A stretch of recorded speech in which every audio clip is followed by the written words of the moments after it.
Eu lembro em 2022, quando começou a pipocar na internet uma imagem da Piada Mortal. Vocês lembram? Era basicamente alguém pegou o roteiro do Alan Moore, jogou numa IA e de repente apareceu essa coisa esquisita que vocês estão vendo, que é todo errado, não tem consistência, não tem narrativa. E meio que todo mundo deu uma risada, né? Do tipo, esse é o perigo da inteligência artificial? Isso aí tá horrível, nunca vai dar certo.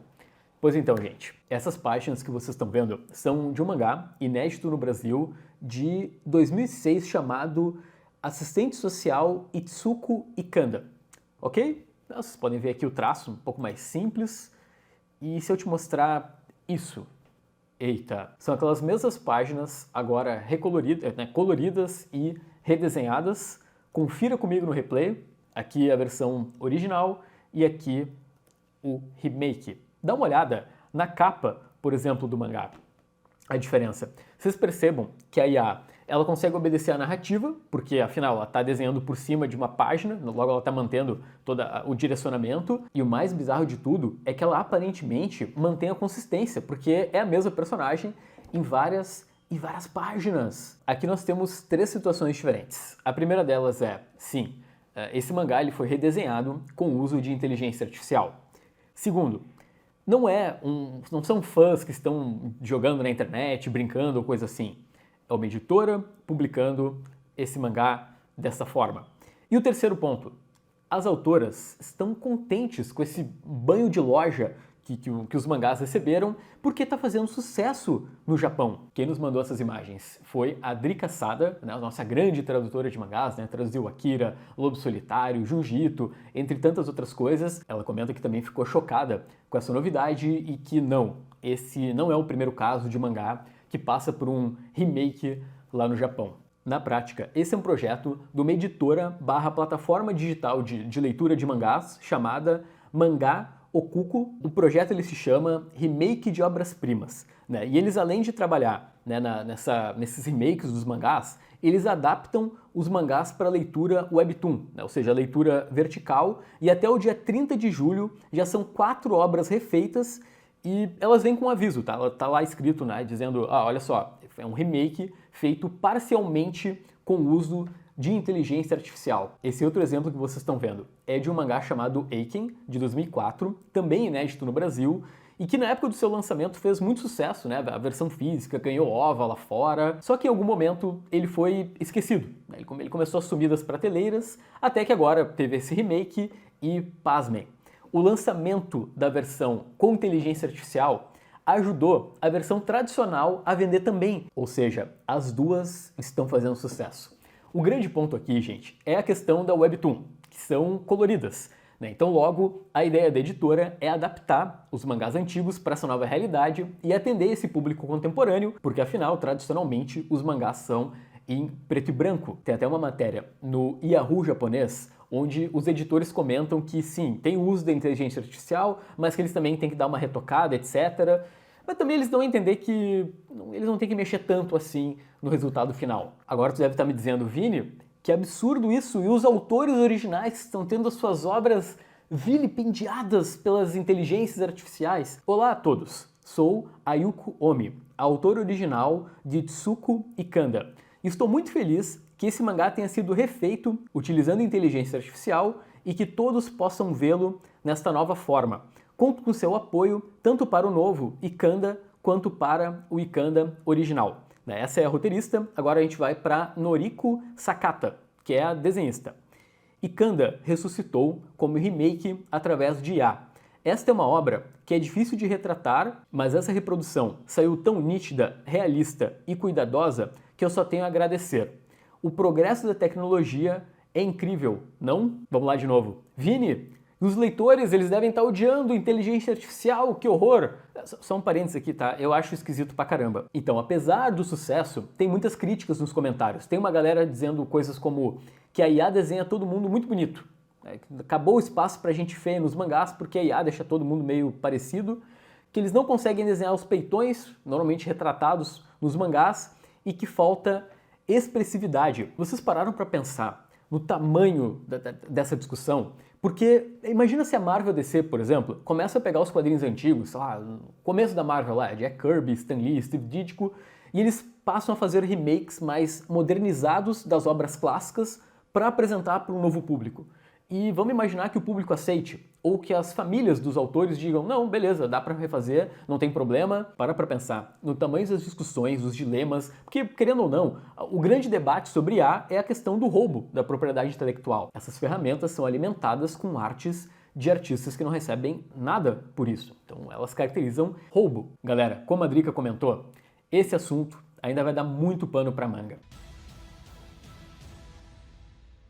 Eu quero dizer que esse videozinho que entretém o teu domingo à noite, ele é feito com essa galera que está aqui na tela, que são os apoiadores do Dois Quadrinhos no Catarse, que estão imortalizados nessa edição do Dois Quadrinhos News.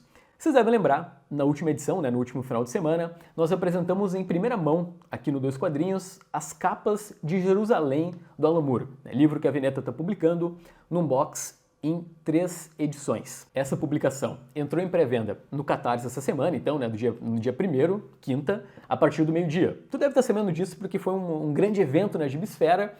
E, gente, vamos parar para pensar. São 3 livros num box, e se tu pega ali a primeira opção de apoio, são R$ 248 mais o frete.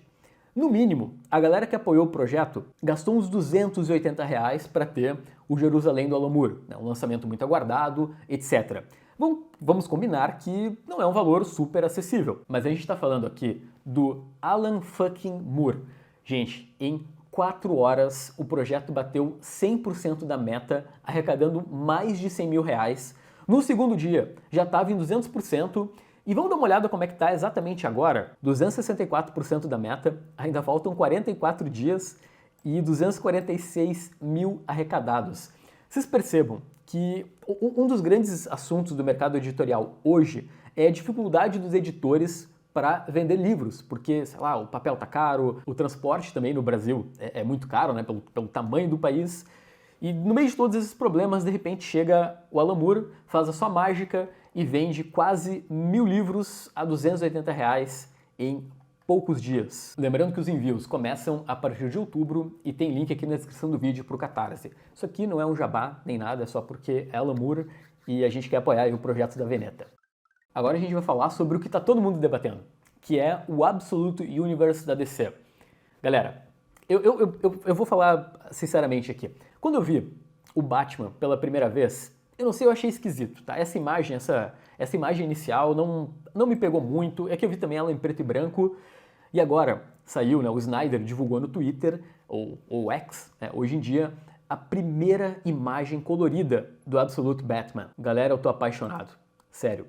Bom, como vocês devem estar sabendo, o Scott Snyder escreve, o Nick Dragotta desenha, e olha que sacada legal, né? A capa do Batman é uma espécie de arma que ele usa para pegar os bandidos e, pô, uma arma que vai bem longe, inclusive. Mas então, Snyder, Dragotta e as cores são do Frank Martin, que é brasileiro. Vocês sabiam disso? Cara, ele tá destruindo simplesmente nesse gibi. Porque eu já tinha visto essa mesma página em preto e branco e eu achei, legal. Agora com as cores é tipo, cara, eu realmente preciso ler esse gibi, que vai apresentar aí um Bruce Wayne sem fortuna, sem mordomo. Lembrando que se tu tá super empolgado, assim como eu, para ler o Absolute Batman, tu pode já adiantar a tua edição, na verdade para todo o universo absoluto, que sai em outubro, na Comics and Signatures. Eles têm ali uma aba com a pré-venda de tudo, e ao mesmo tempo essa semana eles anunciaram, com exclusividade aqui no Dois Quadrinhos, um evento privado com o Frank Martin. Então tu pode comprar uma edição autografada do Absolute Batman no site da Comics and Signatures. Tem link aqui embaixo. Vamos agora para o momento quadrinho independente aqui no Dois Quadrinhos News, porque nesse momento no Catarse tem 2x20, projeto do Will com o Sam Hartz. Deixa eu explicar alguns detalhes. Esse projeto ele surge por conta dos 20 anos de carreira desses dois quadrinistas, e é um quadrinho, eles já tinham lançado na verdade uma versão em 2014.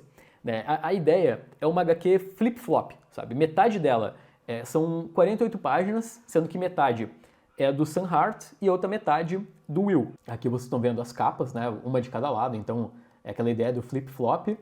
Aqui um preview de Ruínas, a história escrita e desenhada pelo Sam Hart, e aí vai ter justamente são memórias do passado com piratas, essa é a definição dele, enquanto o Will ele tem histórias de dois de seus personagens. Um deles é o Sideral Man, olha que demais a arte do Will, e ao mesmo tempo tem os arquivos dos casos de Demetrius Dante, que aí vai ter é um argumento do Guilherme Kroll, o roteiro é do Elielson Zene e a arte e as cores são do Will. Lembrando que além do quadrinho tem várias recompensas que vocês podem encontrar aqui na descrição do vídeo. Vamos lá, todo mundo falando sobre o terceiro filme do Deadpool, né, Deadpool e Wolverine, e um dos grandes destaques é a vilã, que é a Cassandra Nova. Vocês imagino que a boa parte da audiência já deve ter visto o filme, e essa personagem, né, do cinema é baseada na Cassandra Nova dos quadrinhos, que justamente surgiu ali nos anos 2000, na fase Grant Morrison e Frank Quitely, dos novos X-Men, fase que eu sou apaixonado, e é uma longa história. Na verdade, ela surgiu como irmã gêmea do Xavier, que ele matou quando ela ainda estava na barriga. Que momento mágico para os quadrinistas, né? Vendo a sua obra no cinema. Pois é, mas o Grant Morrison ele não está tão feliz assim. Na semana passada, em sua newsletter, ele comentou o seguinte: Emma Corrin é uma fantástica versão mais nova da Cassandra. Mas eu admito que fiquei meio decepcionado quando a atriz disse que baseou a personagem no Willy Wonka e na brilhante interpretação de Christopher Waltz em Bastardos Inglórios. Por que não? Baseei minha personagem na maravilhosa Cassandra Nova, tal qual ela foi criada pelos colegas das artes Grant Morrison e Frank Quitely. Gente, eu quero dizer aqui que o Morrison ele tá certíssimo, né, com essa questão da valorização, né, dos quadrinistas no cinema, e que ele inclusive está sendo coerente, né, porque o Morrison ele tem todo um histórico ao longo da carreira de imitar o Alan Moore, né? Dizem que ele sempre quis ser Alan Moore, então agora, mais velho, aqui uma imagem do Grant Morrison, nada mais justo do que ele se tornar um rabugento que reclama das adaptações dos seus quadrinhos. Agora a gente vai para aquele momento do programa que o clima dá uma boa de uma pesada. Vocês devem ter acompanhado, no mês passado, nós cobrimos aquelas acusações de assédio envolvendo o nome do Neil Gaiman. Né, foram duas acusações divulgadas num podcast chamado The Master, né, uma sequência de 4 episódios num site chamado Tordes Media. Pois então, essa semana eles liberaram um 5º episódio com 2 novas acusações. Galera, lembrando que a partir daqui, aviso de gatilho, tá, o programa, o clima pesa, etc. E vamos lá, o caso mais impactante que eles apresentam nesse novo podcast é de uma mulher chamada Caroline Wallner, e ela morava numa fazenda que o Neil Gaiman tem nos Estados Unidos com seu marido e os 3 filhos. Ela era uma espécie de cuidadora, né, daquele local, até o ponto que em 2017 ela se separou do marido e começou uma relação com o Gaiman que ela dá a entender que era uma espécie de troca da cobrança de aluguel, né, para ela continuar morando ali com os filhos, por sexo. Ela comenta que rolaram coisas parecidas com as outras acusações, né, dela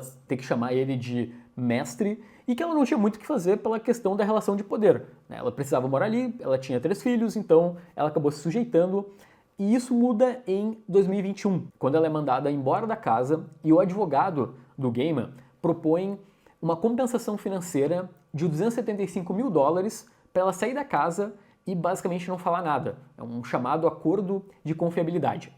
O Gaiman, ele se defende dizendo que, primeiro, tudo foi consensual, ele admite que teve um relacionamento, né, com essa moça, e que o acordo de confiabilidade é algo normal no meio das celebridades, né, no sentido de que quando um empregado trabalha numa casa, beleza, faz sentido ter um acordo para que nada do que aconteceu ali seja divulgado. O ponto é que, segundo a Caroline, as cláusulas do contrato não valem para Nova York. Então tá tudo bem, ela foi no podcast, né, depois de ter ouvido as acusações iniciais e resolveu abrir o jogo sobre o que aconteceu com ela. E aí o outro caso que apareceu essa semana, ele é bem mais antigo, na verdade é de 1986, quando o Gaiman tinha 25 anos e a acusadora se chama Julia Hobsbawm. E na época ela tinha 22, ela diz que os dois estavam no apartamento dela e que foi agarrada, que o Gaiman tentou forçar um beijo e empurrou ela no sofá. E parou por aí porque ela disse que não queria. Ela cita que está traumatizada até hoje e que o Gaiman chegou a tentar procurar ela algumas vezes, mas nunca se encontraram. O Gaiman também se defendeu, ele admite esse caso também no podcast, cita que não tem nada a ver com as outras acusações e que foi só um erro de interpretação de um Neil Gaiman muito mais jovem.